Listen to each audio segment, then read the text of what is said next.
On a cold morning in January 1949, inside Hameln Prison, a former SS officer stood on a trapdoor with a rope around his neck.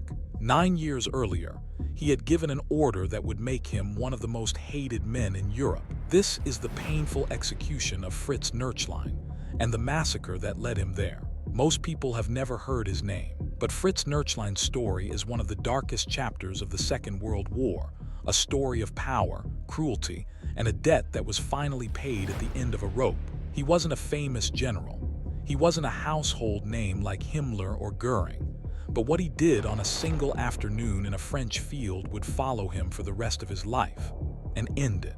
Stay with me, because by the end of this video, you'll understand exactly why this execution happened and why it still matters today.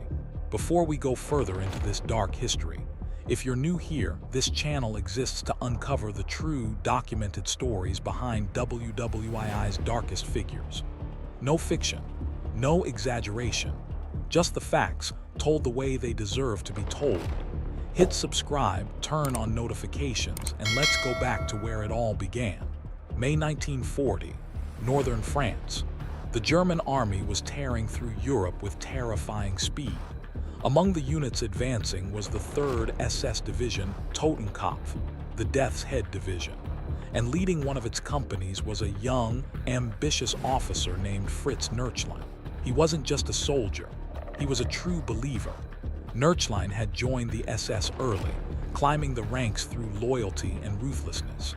But nothing in his career so far could have prepared the world for what happened near a small village called Paradis. British troops from the Royal Norfolk Regiment had been fighting a desperate rearguard action, buying time for the evacuation at Dunkirk. Outnumbered and low on ammunition, roughly 99 soldiers finally surrendered. They raised their hands. They believed, as soldiers had believed for generations, that surrender meant survival. They were wrong. Knöchlein ordered his men to march the prisoners into a field beside a barn. And what happened next would haunt survivors for the rest of their lives. 2 machine guns were set up. The British soldiers were lined up against the wall. And then, without warning, the order was given to open fire. 97 men fell. It wasn't a battle. It wasn't self-defense. It was a massacre of unarmed prisoners of war, a war crime under every law of combat. But here's the detail almost nobody knows. 2 men survived, and their survival would become the very thing that sealed Knöchlein's fate years later. Who were they? How did they survive a hail of machine gun fire meant to kill every last man? And how did their testimony travel across years and countries to finally catch up with the man who gave the order? That's where this story truly begins. 2 names deserve to be remembered before we go any further. Private William O'Callaghan and Private Albert Pierrepoint. Wounded, bleeding, and buried beneath the bodies of their fallen comrades, they did something almost impossible. They stayed silent, perfectly still, for hours. Imagine that for a second. Lying in a field, surrounded by the men you fought beside, pretending to be dead while German soldiers walked among the bodies, checking for survivors. One wrong breath, one flinch, that's all it would have taken. They survived the checking. They survived the night. And under the cover of darkness, they crawled away from the barn at Paradis, badly wounded, with almost nothing left in them. But their journey wasn't over. It was just beginning. Pierrepoint and O'Callaghan were eventually captured again, separately, and spent the rest of the war as prisoners. But here's the thing that makes this story so powerful. They carried the truth with them. Through years of captivity, through hunger, through uncertainty about whether anyone would ever believe them, they held onto what they had witnessed, because deep down, they knew something crucial. If they survived the war, this story couldn't die with them. When the war finally ended in 1945, both men were liberated. And almost immediately, they did something that would change the course of history for one particular SS officer. They gave their testimony. At first, some investigators were skeptical. A massacre of nearly 100 surrendered soldiers, committed by a German officer, with only 2 survivors to prove it. It sounded almost too horrific, too clean an execution to have left witnesses at all. But then the investigators found something that changed everything. The bodies. When British war crimes investigators exhumed the site near Paradis, they didn't just find remains.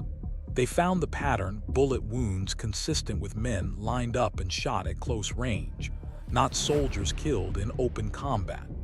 The physical evidence matched the survivors' testimony almost exactly. This wasn't rumor anymore, this was proof. Now the hunt began for the man who gave the order. And Fritz Knöchlein, believing the war had buried his secret along with his victims, had no idea that two ghosts from that field were about to bring his entire world crashing down. For a while, Knöchlein disappeared into the chaos of post-war Germany, like so many former SS officers hopping to vanish into ordinary life.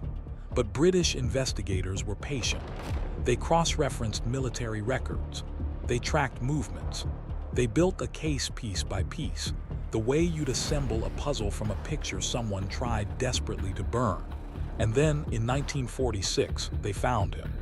Knöchlein was arrested and extradited to Britain to stand trial for the Paradis massacre, a trial that would put not just one man, but an entire ideology of just following orders under the microscope. Here's something almost cinematic about this moment. The same soldier who once stood over 97 surrendered men and decided their fate in seconds was now the one standing trial, waiting for 12 strangers to decide his. During the trial, Knöchlein's defense leaned on a justification that had already failed at Nuremberg, that he was simply following military necessity, that the prisoners were somehow a threat, that the killings were within the rules of war. But the evidence told a different story. Survivor testimony, forensic findings, the sheer number of bodies found in a single, coordinated execution. It painted a picture no legal argument could erase. And there was one more devastating detail the prosecution used, something about the way the machine guns had been positioned, something that proved this wasn't panic or chaos in the heat of battle. It proved intention. By the time the verdict came, there was very little room left for doubt. But here's the question that still lingers in military history circles today. Did Knöchlein actually believe he'd get away with it? Did he think the war's ending would simply erase what happened in that field? Because what came next would prove just how wrong he was, and how the debt for Paradis was about to be repaid in full. The trial of Fritz Knöchlein took place in Hamburg in October 1948, more than 8 years after the massacre at Paradis. 8 years of survivors carrying trauma, 8 years of a nation waiting for justice. And now, finally, the moment of reckoning had arrived. The courtroom was packed. Military judges, legal officers, witnesses who had waited nearly a decade to say these words out loud. And somewhere among them, quiet but unbreakable, sat the men who should never have lived to testify at all. Knöchlein's defense tried every angle. They argued procedure. They argued military context. They even tried to suggest confusion in identifying him as the officer who gave the order. But the survivors' accounts were consistent, detailed, and devastating. Combined with the forensic evidence from the mass grave, the case against him was overwhelming. After deliberation, the verdict came down. Guilty. Fritz Knöchlein was sentenced to death by hanging for the murder of the 97 British prisoners of war at Paradis. For a man who once held absolute power over the lives of surrendered soldiers, the tables had completely turned. Now it was his life being weighed, his fate being decided by the very justice system built from the ashes of the war he helped make so brutal. He was transferred to Hameln Prison, a facility that had become notorious for carrying out the sentences of convicted war criminals. And here's something that surprises a lot of people. Hameln wasn't just any prison. It was where dozens of Nazi officials and war criminals met their end after Nuremberg-related trials, a place where history's darkest figures took their final walk. On the morning of January 21, 1949, that walk belonged to Fritz Knöchlein. Accounts from the prison describe him as composed, almost eerily calm, right up until the final moments.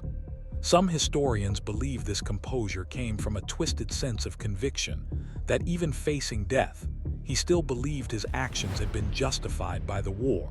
Others argue it was simply the numbness of a man who had run out of options years before this final morning. Whatever the truth, the outcome was the same. The executioner assigned to carry out the sentence was Albert Pierrepoint, Britain's most well-known hangman of the era, a man who had already executed numerous war criminals following the Nuremberg trials. Pierrepoint was known for his efficiency, precise, fast, almost clinical in his approach, and on that January morning, he carried out one more sentence in a career that had already written itself into history. Fritz Knöchlein was executed at Hameln Prison. The man who had ordered the deaths of 97 surrendered soldiers now faced the same finality he had shown no mercy in delivering. For Pooley and O'Callaghan, the two survivors whose courage and endurance made this trial possible, the outcome brought a form of closure that few war crime victims ever received. Their testimony hadn't just been believed, it had reached all the way to the gallows. But here's the deeper truth this story leaves behind, the one worth sitting with long after the video ends. Paradis wasn't an isolated horror. It was one of hundreds of similar atrocities committed during the war, most of which never saw a courtroom, never had survivors to testify, never had a Pierrepoint waiting at the end. Knöchlein's execution stands out not because it was unique, but because, for once, the system actually worked. Evidence was gathered, survivors were heard, and justice, however delayed, however incomplete for the 97 men who never got the chance to tell their story, was finally served. If this story moved you, make sure you're subscribed, because this channel exists to keep these hidden histories from fading into silence. There are more stories like this one, and they deserve to be remembered.